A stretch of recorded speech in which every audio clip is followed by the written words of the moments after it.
Buenos días. Mi nombre es Calavera Garbancera. Esto tiene origen en los vendedores del garbanzo en tiempo de Porfirio Díaz, los cuales, a pesar de tener sangre indígena, pretendían ser europeos. Renegaban de su raza, de su herencia y de su cultura. Pero ustedes me pueden llamar Catherine. Mi creador es José Guadalupe Posada, caricaturista e ilustrador mexicano. Fui hecha para representar metafóricamente a la clase social alta de México. Posteriormente, Diego Rivera, en su obra, plasmó a mi creador tomando mi mano. A partir de ese momento, mi fama creció y me convirtieron en la representante de la muerte. Bienvenidos una vez más a su programa Respuestas Evangélicas. El día de hoy hablaremos sobre el Día de los Muertos. Quédese con nosotros y sumérjase en el conocimiento de la infalible palabra de Dios. Es Día de Muertos en Michoacán.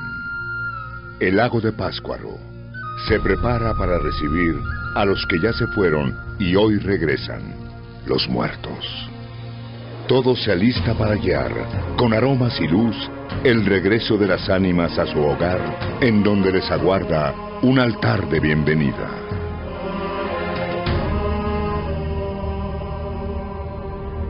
Es tiempo de nutrir el alma, de vivir la tradición. El vuelo de blancas mariposas acompaña a los que se embarcan rumbo al cementerio, cargados de flores y frutos para adornar las tumbas donde reposan los que se han adelantado.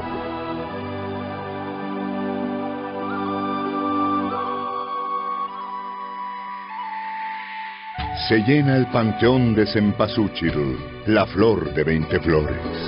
Se encienden las velas y comienza la fiesta del reencuentro. Una larga noche de velación, de cantos y plegarias, donde los muertos regresan para celebrar con los suyos el misterio de la vida. Es Día de Muertos en el lago de Pátzcuaro, en Michoacán. Es una tradición y es nuestra.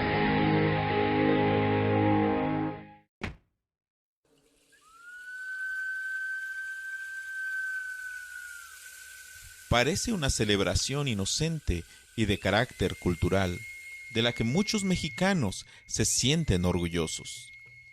¿Pero es solo una fiesta cultural o una celebración religiosa llena de paganismo de religiones antiguas? Cualquiera de las dos es una celebración de la que como cristianos no podemos tomar parte, pues Dios no nos envió a redimir fiestas paganas, pues nos advierte en su palabra: cuando entres en la tierra que el Señor tu Dios te da, no aprenderás a hacer las cosas abominables de esas naciones. Deuteronomio 18:9.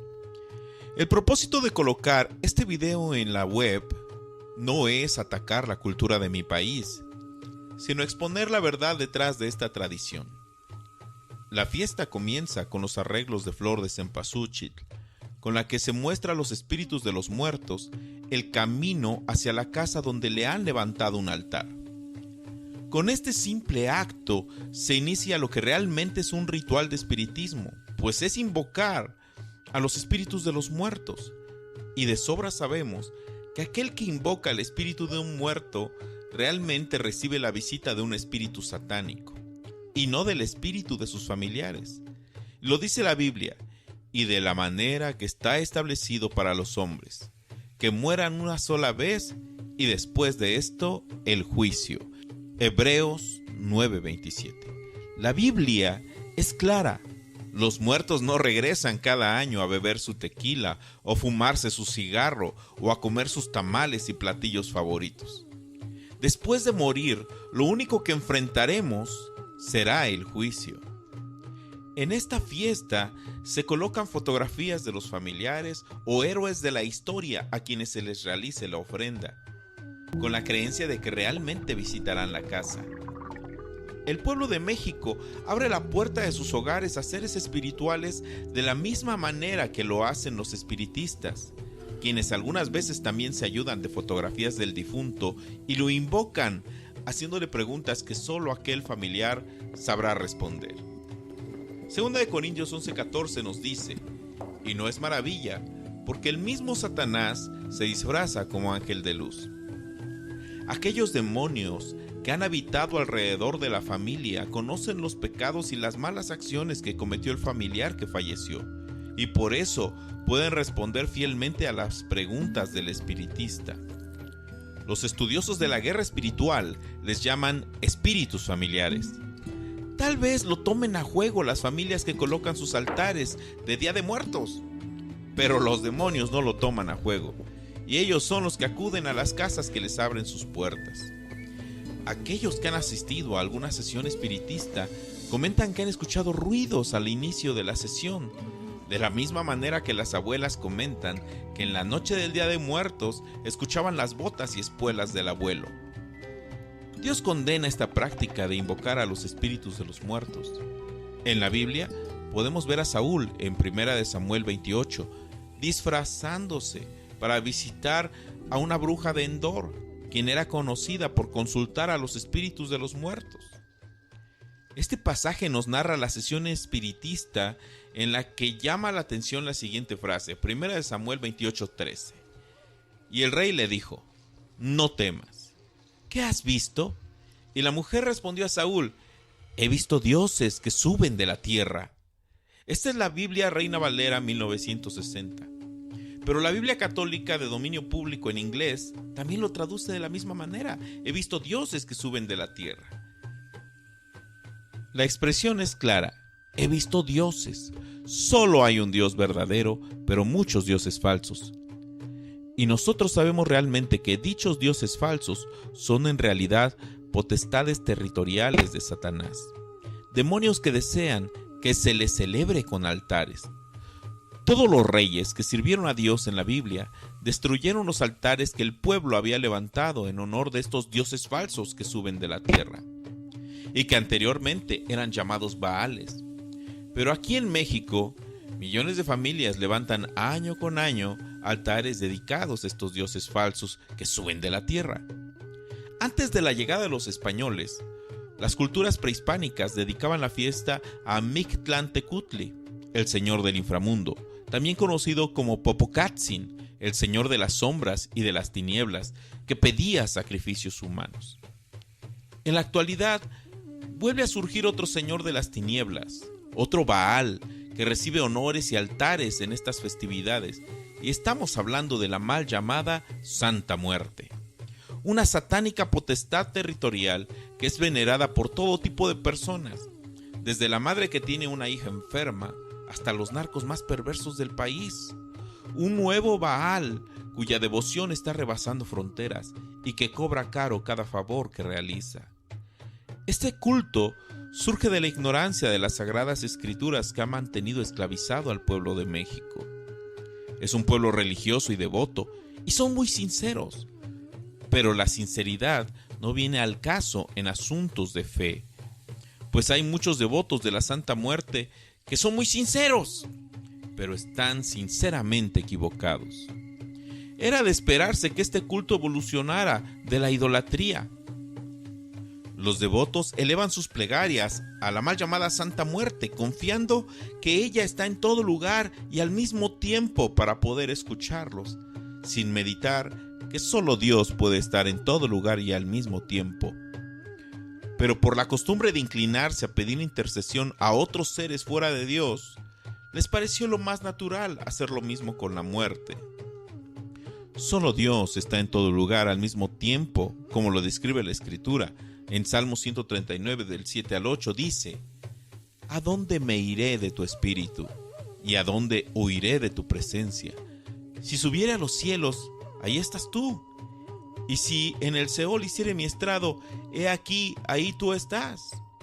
Esto no se puede decir ni de María, ni de los santos, ni de la mal llamada Santa Muerte.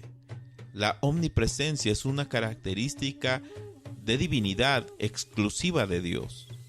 La muerte no es un personaje, La muerte es la separación del espíritu y el cuerpo, como lo dice Eclesiastés 12:7. Entonces volverá el polvo a la tierra como lo que era, y el espíritu volverá a Dios que lo dio.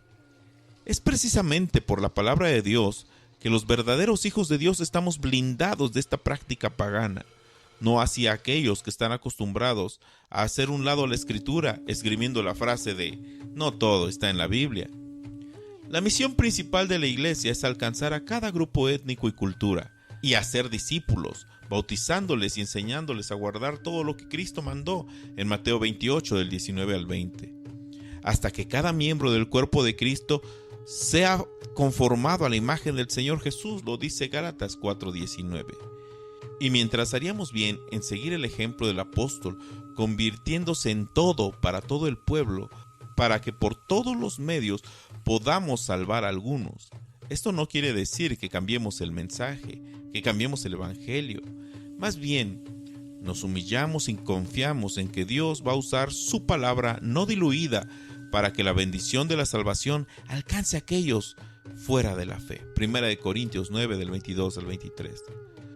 Nosotros no nos permitimos una alteración creativa del evangelio para eliminar sus aspectos de confrontación, pero lo presentamos en su pureza, aunque sabemos que esto invariablemente ofenderá a algunos, y esto puede acusar al evangelista veraz de ser intolerante. Esto no es sorprendente porque el evangelio ha sido siempre una piedra de tropiezo para muchos. El Día de Muertos está en contra del evangelio de verdad que se encuentra en las Escrituras. Como tal, se le debe evitar como una manifestación más de las mentiras de Satanás, que ronda como león rugiente buscando a quien devorar. 1 de Pedro 5:8. No nos dejemos engañar. Esta fiesta del Día de los Muertos cada vez es más pagana y más peligrosa, pues desde la época prehispánica condenó a generaciones y actualmente puede condenar a las personas a una eternidad de dolor, alejados permanentemente de Dios. Tal vez nuestro viejo hombre celebró dicha fiesta, pero ahora como cristianos no tenemos excusa. Como dice Efesios 2:12, recuerden que en ese entonces ustedes estaban separados de Cristo, excluidos de la ciudadanía de Israel y ajenos a los pactos de promesa, sin esperanza y sin Dios en el mundo. La palabra de Dios nos dice en Oseas 4:6, mi pueblo es destruido por falta de conocimiento. Por cuanto tú has rechazado el conocimiento, yo también te rechazaré para que no seas mi sacerdote. Como has olvidado la ley de tu Dios, yo también me olvidaré de tus hijos. Tengo orgullo de ser mexicano, pero tengo más orgullo de ser hijo de Dios, y como tal, es mi deber desenmascarar el error. La Biblia dice en Juan 5:28 al 29, no se asombren de esto, porque viene la hora en que todos los que están en los sepulcros oirán su voz y saldrán de ahí. Los que han hecho el bien resucitarán para tener vida, pero los que han practicado el mal resucitarán para ser juzgados. Solo Dios es digno, y solo Dios tiene la potestad de levantar a los muertos. No abras la puerta de tu casa ni coloques altares a esos falsos dioses que suben de la tierra. Un tema que constantemente nosotros encontramos en titulares de prensa, en la radio, en la televisión, en redes sociales, un tema con el cual nosotros tarde o temprano nos tenemos que enfrentar, es el tema de la muerte. Todos nosotros algún momento nos enfrentaremos a esto. Y hay veces que nosotros nos inquietamos y nos preguntamos qué dice la Biblia respecto de la muerte. Vamos a ver el día de hoy cuál es el discurso, qué es lo que el Señor nos enseña respecto de la muerte.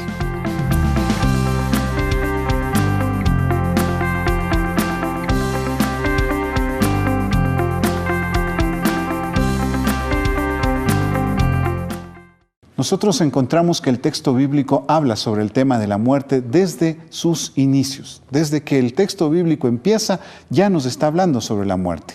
Nosotros encontramos eso en Génesis, cuando el autor del texto está hablando con Adán y Eva y les dice que no coman del fruto del árbol del bien y el mal, porque si toman de ese fruto ciertamente morirán, les dice. Ese es el primer texto o la primera vez que aparece la palabra muerte o morir en el Antiguo Testamento. De allí en adelante va a aparecer alrededor de 1000 veces ese verbo en el Antiguo Testamento y más de 100 veces en el Nuevo Testamento. Es una palabra que constantemente aparece en la Biblia. ¿Por qué razón aparece esta palabra tantas veces? Porque la muerte es algo que nos afecta constantemente. Día a día tenemos que vivir afrontando la muerte. Día a día vemos a algún amigo, algún ser querido, algún familiar, alguna persona que tal vez conocimos de lejos que ha fallecido, que ha muerto.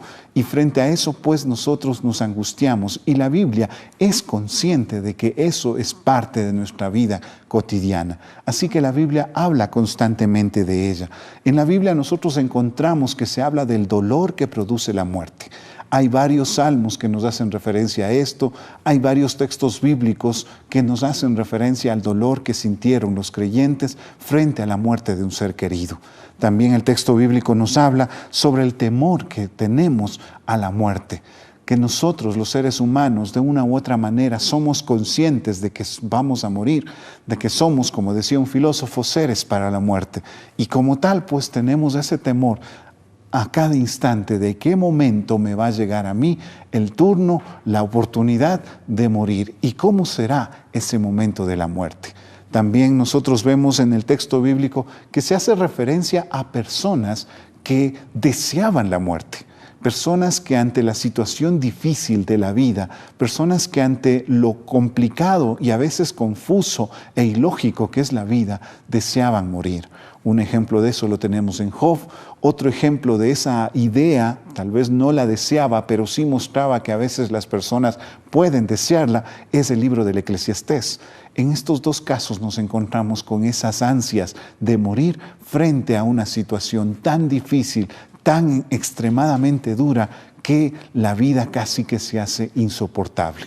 Como vemos, la Biblia habla de todas esas circunstancias que nosotros vivimos alrededor de la muerte. Pero también la Biblia nos muestra cuál es la razón de la muerte. Dice el texto bíblico que la muerte es el resultado del pecado.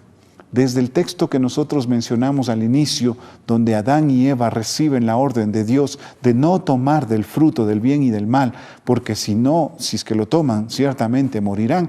Ahí nosotros ya encontramos que la muerte ingresa por razón del pecado de los seres humanos. Esta idea se vuelve a repetir, por ejemplo, en Romanos 5:12, donde nos dice: por tanto, como el pecado entró en el mundo por un hombre, y por el pecado la muerte, así la muerte pasó a todos los hombres por cuanto todos pecaron. Ahí nosotros nos encontramos con que este texto bíblico nos hace referencia a que el pecado es la puerta de entrada de la muerte.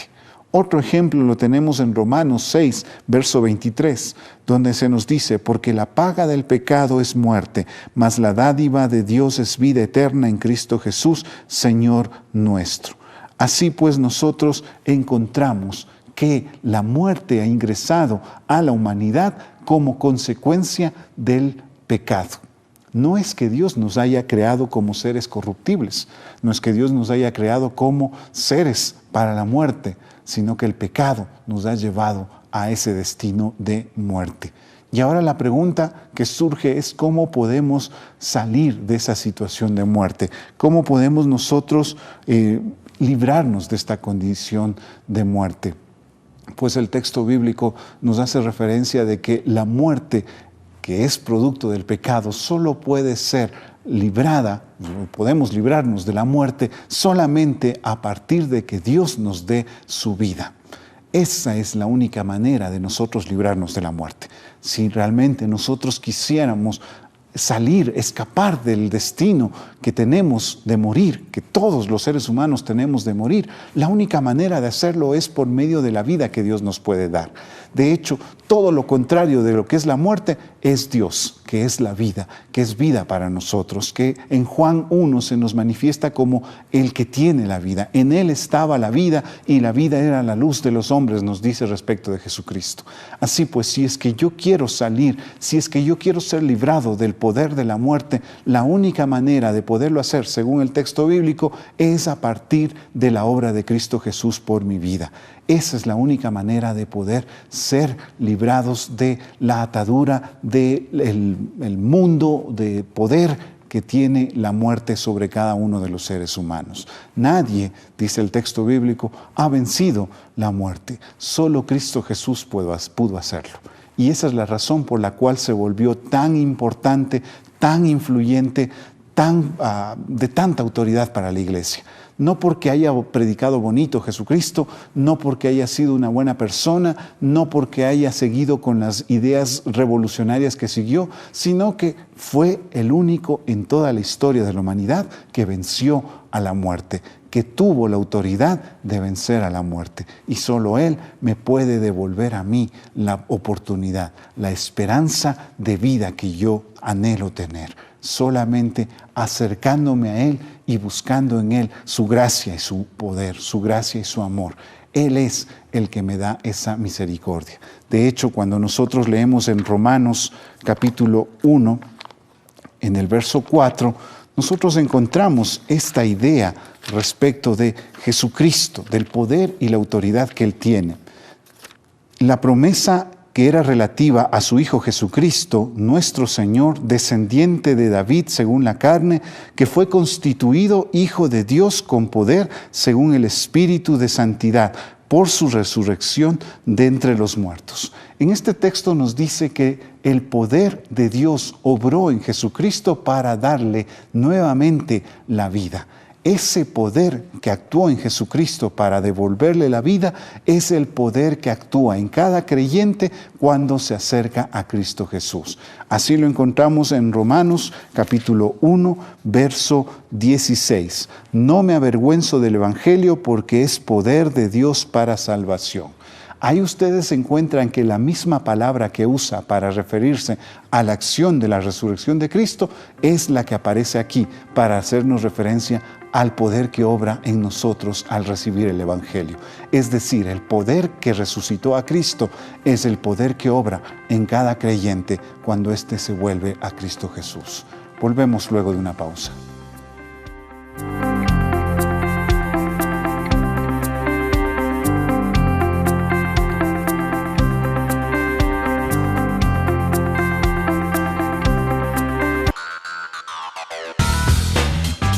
Mas a Jehová, vuestro Dios, serviréis, y Él bendecirá tu pan y tus aguas.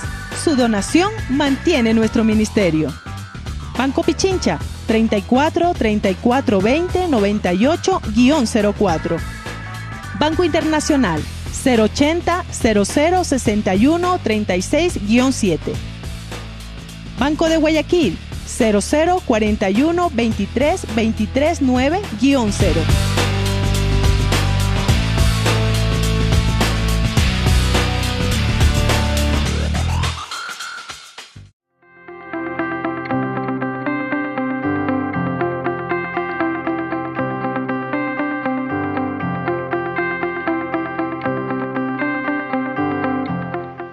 La muerte es algo que nos acecha a cada uno de nosotros. Y esta muerte a cada uno de nosotros nos llena de angustia y de temor. La muerte, como ese final, ese cesar de todo lo que nosotros hacemos, ese cesar de las conexiones y de las relaciones que podemos tener, nos angustia y nos atemoriza. Esa muerte es fruto del pecado. Y la única manera de ser librados de la muerte es ser librados del pecado. Porque, como dice en el Antiguo Testamento, el alma que pecare, esa morirá. Dentro de nuestra condición humana, nosotros llevamos el germen de la muerte. De hecho, hay quienes dicen que cuando nacemos, empezamos ya a morir. El momento en que nosotros acabamos de nacer, ya están muriendo células nuestras, ya estamos muriendo poco a poco. Así que, paulatinamente, nosotros vemos que como que hay un germen de muerte en nosotros, que solo puede ser erradicado cuando Cristo Jesús trae su vida a nosotros. Jesucristo nos plantea y nos promete una vida eterna. Ahora, esta vida eterna no es una vida que se va a dar cuando nosotros muramos, como a veces lo solemos pensar muchos cristianos. Cuando acabemos de vivir aquí, empezará la vida eterna, dicen muchos. Pero lo que Jesucristo decía, cuando leemos, por ejemplo, el Evangelio de Juan, es que la vida eterna empieza aquí y ahora. Que nosotros, cuando recibimos a Cristo Jesús, empezamos ya esa vida eterna, que en otras versiones incluso lo traduce como la vida a plenitud, como esa vida plena, como esa vida en todo su potencial. Realmente un creyente vive esa vida a plenitud cuando ha recibido a Cristo Jesús en su corazón. Ahí empieza esa vida a plenitud. Pero lastimosamente muchos creyentes no reciben esa vida a plenitud y se preguntan ¿por qué razón? Pues básicamente porque aun cuando hemos recibido, como dicen algunos, de labios para afuera, a Cristo Jesús, en nuestra vida cotidiana seguimos viviendo con las mismas angustias, mismos temores, mismos problemas de cada día. Si tú realmente quieres vivir a plenitud, tienes que empezar a depender de Dios, a vivir en su gracia, a vivir en su amor. Y ahí tú vas viendo cómo esa plenitud te va llenando, te va fortaleciendo. Hay quienes llegan a los caminos de Cristo medio de mala gana para ver qué pasa y la verdad es que no encuentran mayor cosa. La razón de esto es porque simplemente se han quedado a medio camino.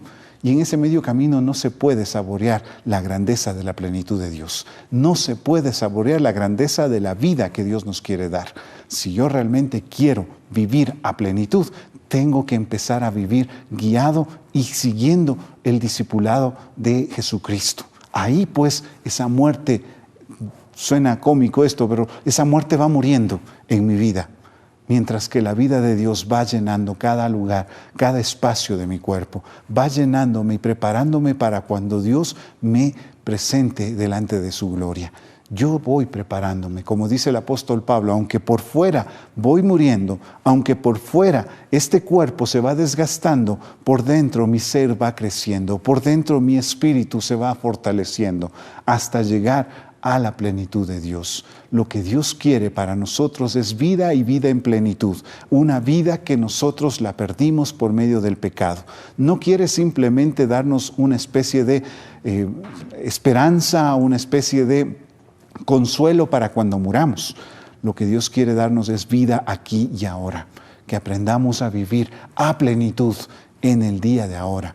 No dependiendo de un salario, no dependiendo de un trabajo, no dependiendo de tal o cual cosa que para mí son vitales, dependiendo siempre de Dios, sabiendo que Él es la fuente de mi vida y el que me sostiene y me levanta en victoria cada momento que yo estoy pasando, cada adversidad que estoy pasando. Así que busquemos la vida en Cristo Jesús. La muerte simplemente está ahí como fruto de nuestra falta de responsabilidad con Dios. Pero lo que Dios quiere no es que muramos, lo que Dios quiere es que nos arrepintamos y que empecemos a vivir a plenitud.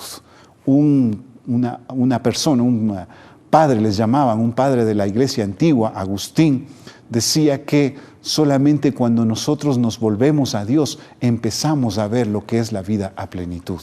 Él decía que hemos sido creados para Dios y que nuestro corazón, nuestra alma, solamente se siente en paz, solamente se siente en plenitud cuando nos volvemos hacia Él. De otro modo, nosotros vivimos todavía una especie de sobrevivir cada día.